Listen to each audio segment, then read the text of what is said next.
what is the latest on negotiations then as the two sides exchange blows once again?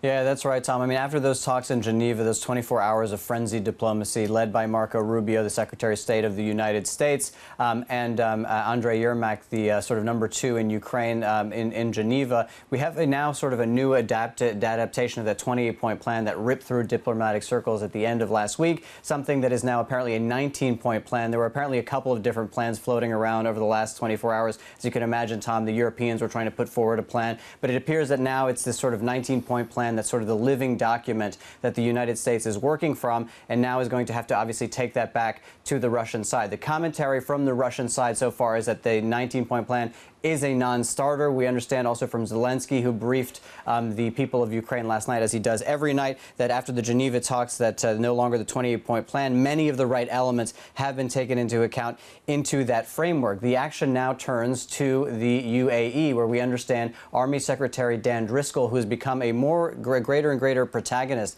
in these negotiations, has met potentially already with Ukrainians, but more importantly will meet with Russian officials a little bit later today to get it past them. All of that being said, some of the most difficult points now in that 19-point plan, dealing with territory, some of the most most difficult political discussions have been actually removed from the plan and are going to be left for President Trump and President Zelensky to negotiate. And we understand from a Zelensky aide who I spoke to yesterday that could happen over the next couple of days. All of that being said, Tom, it seems pretty unlikely that this gets all squared and settled by Thanksgiving, which is this Thursday, which is, of course, Trump's initial deadline.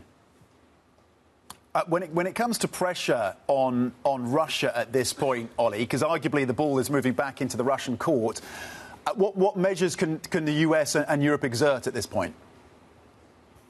Yeah, so of course the sort of, I mean, I feel like a broken record bringing this up every single day. Of course, the Russian assets is the main lever of leverage that the Europeans have to exert on the Russians. They have failed to move on that as a 27-member state sort of unity. This is something that probably, you know, again, I heard from the Lithuanian foreign minister yesterday saying that basically in a Trump world, you need to get your voice heard at the table by earning it, and the way the Europeans could earn it is by moving on those Russian assets. But we should say, Tom, we shouldn't lose sight of the fact that last Friday is when those Lukoil and Rosneft sanctions went into effect on the Russians. That is only beginning to hit the economy. That could have a major effect, but that again will be for months to come. And there is, of course, still that bipartisan Senate bill that is sitting with the United States. It is sitting on Donald Trump's desk. He just needs to pull the trigger, put it in front of the Senate and the House. That would likely pass, and that is the secondary sanctions, where the United States would impose 500% tariffs on anybody buying Russian crude oil, Russian gas. Those are the levers that the United States could still pull. And of course, the lever they can pull on the Ukrainians, which we've heard they've threatened to do, is to start to withhold military hardware and intelligence, which would be absolutely devastating to the Ukrainians. But those are the sort of stakes going into these negotiations over the next couple of days and what the United States and Europe can do.